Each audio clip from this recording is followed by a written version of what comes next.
राधे राधे सबको। Very very good evening and welcome back to blogs with Divya.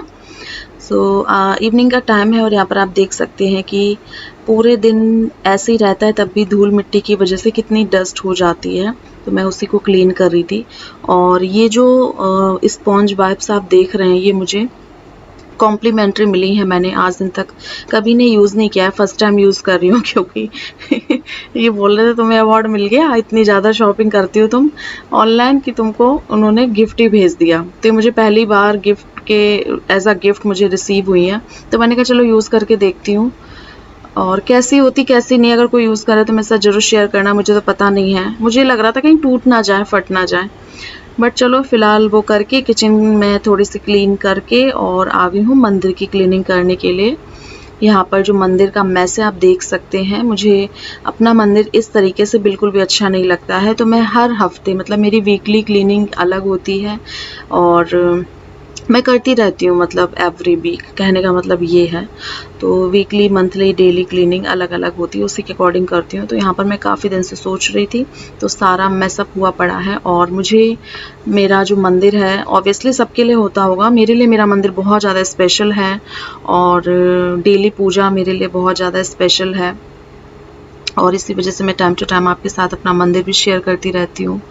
एक positivity मिलती है और जब तक आपका मंदिर एकदम नीट एंड क्लीन ना हो, आपको अच्छा फील नहीं होता है। मंदिर ही क्या, सारी ही चीज़ें हो गई।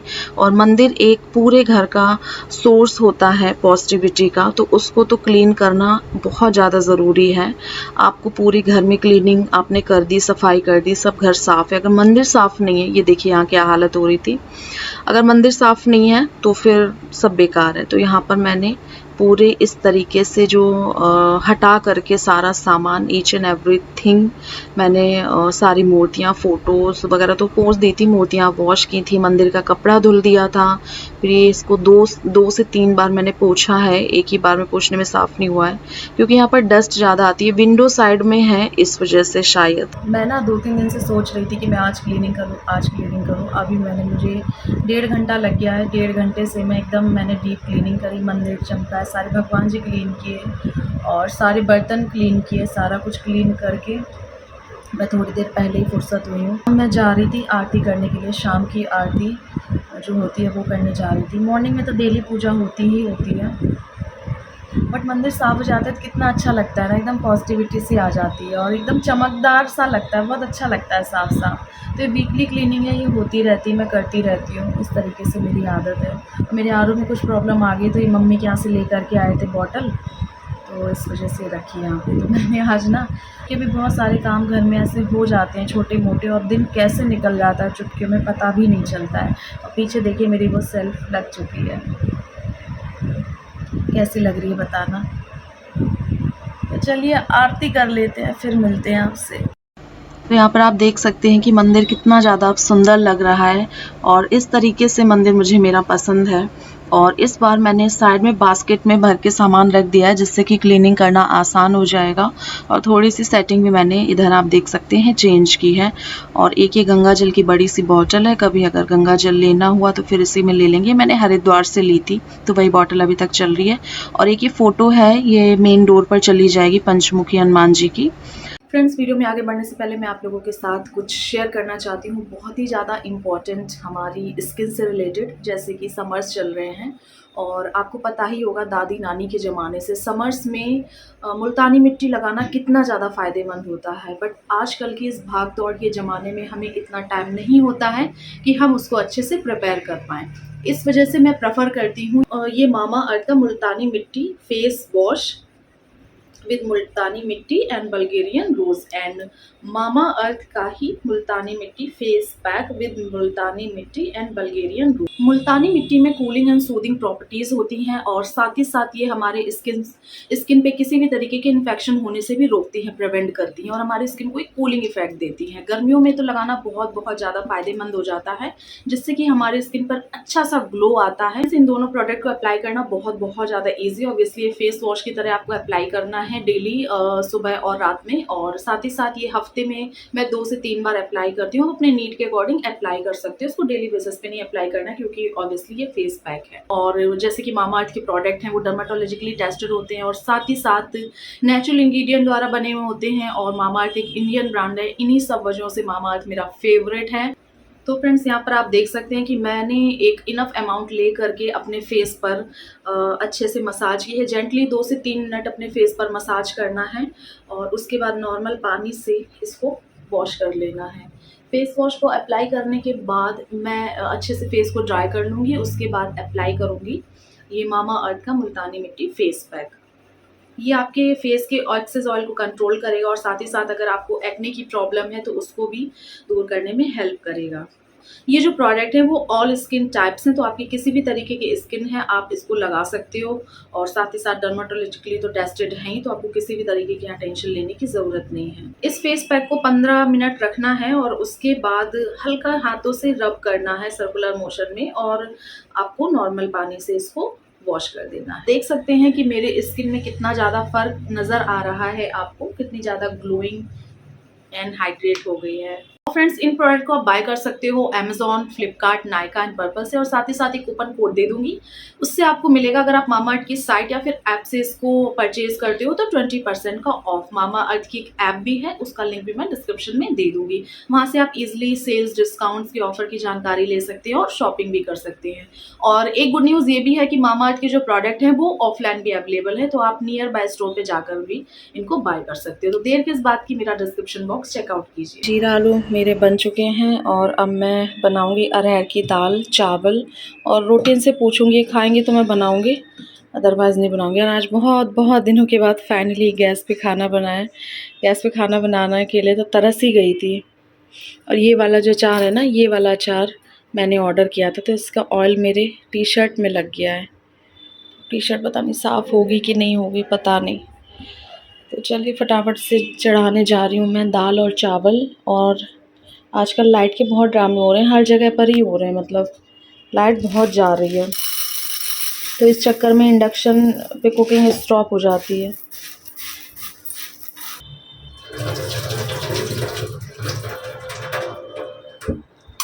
मैं जा रही हूँ दाल फ्राई करने, चॉपिंग मैंने कर ली है और घी भी गर्म हो चुका है, देसी घी डाला है मैंने, और थोड़ा सा डालूँगी जीरा।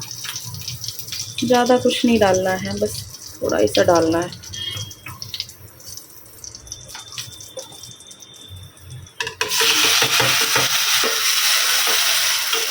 हल्का भुना ही अच्छा लगता है, जैसे बहुत ज़्यादा काला काला सा नहीं हो जाता है तो वो नहीं अच्छा लगता है मुझे। और बस थोड़ी सी डालूँगी इसमें लाल मिर्च, और नमक नहीं डालूँगी, पता चले कि नमक ज़्यादा हो जाए तो फिर दिक्कत हो जाएगी। और ढक देती हूँ, देखें ये वाला ढक्कन आएगा इस पर, आ तो गया थोड़ा सा बड़ा है।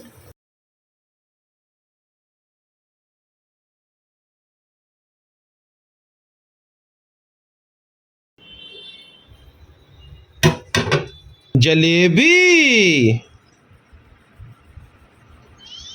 फिर क्या है ये? बे मजा कर रही। काट दो चलो। अभी मैं अपना एक ब्लॉग एडिट कर रही हूँ, लाइट वाइट ऑफ। मैं बालकनी की लाइट खोल लेती हूँ, मेरी डेली की आदत है बालकनी की लाइट खोल करके और रूम की लाइट बंद कर देती हूँ, और मैं भी अपना काम करती रहती हूँ। अगर मैं पूरी लाइट बंद करके काम करती हूँ, एडिटिंग करती हूँ, तो मुझे नींद बहुत भयानक आती है क्योंकि थकावट हो जाती है। फिर मुझे 2-2:30 बज जाता है एडिटिंग करते करते। डेली का मेरा यही है, फिर मैं 2:30 बजे सोती हूँ, फिर मॉर्निंग में उठना रहता है 5:30, पौने 6, 6 मैक्सिमम 6:15 बजे तक। तो इस तरीके से, क्योंकि इनको भेजना रहता है ऑफिस, लंच बना के देना रहता है, तो बस यही है, मेहनत करनी है, बहुत बहुत बहुत मेहनत करनी है। और मैं हर बार यही बात बोलती हूँ, गिर करके उठना है, हार नहीं माननी है, बिल्कुल भी हार नहीं माननी है। जो हुआ सो हुआ। थकावट बहुत हो जाती है, इतनी हो जाती है कि बर्दाश्त से भी बाहर हो जाती है, और आज मेरे आँख में आंसू आ गए। मैं बहुत इमोशनल हो गई थी रात में सॉरी रात में बोल रही हूँ, कन्हैया जी को खाना खिलाते वक्त बहुत इमोशनल हो गए थे। फिर इन्होंने मुझे समझाया तो मेरी जो हिम्मत है, मेरे कन्हैया जी हैं, जो है सब उन्हीं का है। मैं भी उन्हीं की हूँ, हम सब उन्हीं के हैं। तो मैंने सोचा चलो आपसे थोड़ी-सी बात कर लेते हैं। तो कोशिश करती हूँ कि मैं आपके साथ 1 दिन का गैप करके डाल देती हूँ अभी जैसे हो रहा है, बट मैं बहुत जल्दी डेली डालूँगी बिना किसी गैप के। कभी-कभार हो जाए कोई बात नहीं, बट अभी मेरा 1 दिन का और 1 दिन का, क्योंकि सारा कुछ अकेले ही मैनेज करना पड़ता है। और ये आप देख रहे हैं बहुत दुःख रहा है। ये मैंने एक जिद पकड़ी थी, जिद क्या पकड़ी थी, मतलब मेरी इच्छा नहीं हुई, जो मैंने कलावा बाँधा था ना, तो कलावा मैंने सोचा था मैं बाँध के रखूँगी, मुझे इतना अच्छा लगता था मैं बाँध के रखूँगी, बाँध के रखूँगी, बट काम इतना करना पड़ता है, वो कलावा भीगता बहुत था, नॉर्मल के अकॉर्डिंग बहुत भीगता था। भीग-भीग के देखिए मेरे यहाँ पर थोड़ा-सा इन्फेक्शन सा हो गया है, कलावा से हो गया है, क्योंकि वो मतलब उसमें लगता रहा और इस तरीके से हो गया। इस तरफ भी हुआ है, किधर कैसे दिखाऊँ आपको? इधर भी हुआ है, इधर उतना नहीं है बट हुआ है, और इधर ज़्यादा हो गया है तो दूर से भी दिख रहा है। इसमें इचिंग होती रहती है। देखिए ये देखिए इधर हुआ है थोड़ा-सा, इधर भी हुआ है। तो फिर मैंने कलावा उसको हटा दिया, क्योंकि काम ज़्यादा पड़ता है तो वो भीगा रहता है तो फिर ज़्यादा दिक्कत होती है। कुछ चीज़ें लाइफ़ में आसान नहीं होती हैं और हर चीज़ बोल के नहीं समझाई जाती है। मेरे लिए ये सारी चीज़ें करना बिल्कुल भी आसान नहीं है, और ऐसे-ऐसे कमेंट्स को भी झेलना आसान नहीं है। झेलना क्या, इग्नोर तो कर देती हूँ, बट जब सुनती हूँ तो फिर थोड़ा-सा तो लगता ही है, ह्यूमन हूँ कोई मैं, पत्थर-वत्थर तो हूँ नहीं। तो कोई चीज़ से कुछ निकलने की या किसी चीज़ को भूलने की कोई कोशिश कर रहा है, तो उसको बार-बार उसी में पिंच नहीं करना चाहिए। काफ़ी सारे लोग ऐसे क्वेश्चन करते हैं, काफ़ी सारे लोग ऐसी चीज़ें थोप देते हैं बातों से आप पर। काफ़ी सारे कुछ कोई कुछ बोलता है कुछ, फिर मैं सोचती हूँ तो दुनिया है। तो वैसे भी बहुत सारी चीज़ें हैं, बहुत हिम्मत चाहिए, बहुत गट्स चाहिए, और ये मैंने आप लोगों के साथ जो पूरी जर्नी अपनी शेयर की है, स्ट्रगल की बोल लें या जिसकी भी बोल लें, जो सेल आउट किया या जो सारी चीज़ें, फिर ये सारी चीज़ें, तो ये मैंने अपनी मर्ज़ी से शेयर की हैं, किसी के दबाव में आके या फिर किसी मजबूरी में शेयर नहीं की हैं। और चाहती तो एक वीडियो में बताती कि वो सेल आउट कर दिया, यहाँ पे शिफ्ट कर लिया है, हो जाता, बट नहीं, मैंने बहुत दिल से, और मुझे पता है मैं क्या, मेरी मतलब जो मैं दिखाना चाहती हूँ, वो ही तो मैं दिखाऊँगी। तो ये मेरी इच्छा थी कि मैं आप लोगों के साथ शेयर करूँ, तभी आप लोग जान पाएँ, अदरवाइज़ मैं जो शेयर करती हूँ, वही आप लोग जान सकते हो। तो मैंने दिल से शेयर की, अपनी यूट्यूब फैमिली के साथ शेयर की, उसमें से बीच में कुछ लोग कूदी मार के आ जाते हैं, एकदम बढ़िया वाली कूदी मारते हैं और अपना ज्ञान जो भी होता है, उल्टा-सीधा देने लगते हैं। सही ज्ञान हो तो लिया भी जाए, और जो मैं लेती भी हूँ बहुत अच्छे तरीके से सजेशंस को और बातों को। और